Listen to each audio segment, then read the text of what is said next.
I know you've been waiting in great suspense for this. Well, it's finally here. The third and final part of the Doodlebug trilogy. This is the last time you're going to see the Doodlebug.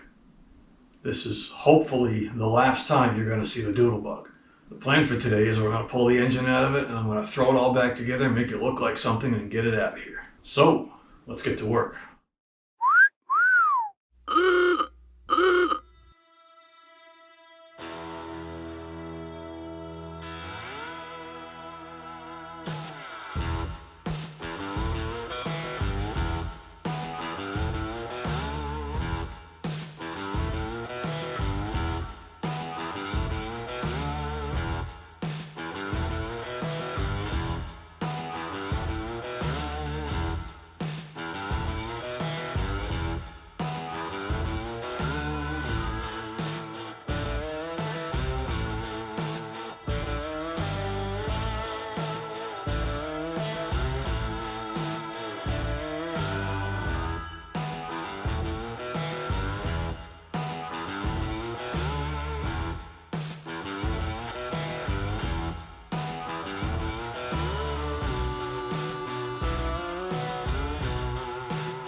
Well, here we go. The Doodlebug is back together and ready to find a new home. You know, not to toot my own horn or anything, but I think I'm getting pretty good at body work here. I mean, look at these incredible gaps. You never seen gaps like these. These are amazing. Just absolutely incredible. Look at how perfect that is. Look at that. Straight body lines. Really, really incredible. This side's even better. I don't know if it can get any better. I mean, the other side's just about perfect. It's got some built-in ventilation here. It's pretty awesome. It is time to say goodbye to the Doodlebug. Well, that's the plan anyway. I certainly don't want this thing kicking around here all winter. We got the engine all harvested. I'm just going to push this thing in the corner for right now. It's tentatively slated for another project, but we'll see how that works out. Well, here it is. This is the official final update on the Doodlebug. It has found a new home and will be leaving here in the next day or two. The gentleman that's taking it sells Christmas trees, and he's going to use this as a display piece. He's going to put some lights and wreaths and stuff on it, so it should be really cool. And it'll live on a little longer as some yard art. That's definitely better than seeing it get scrapped. As always, thank you guys for watching, and if you haven't done so already, please subscribe to the channel. You definitely don't want to miss out on the next stupid purchase I make, because it seems to happen on a pretty regular basis. So we'll see you on the next one.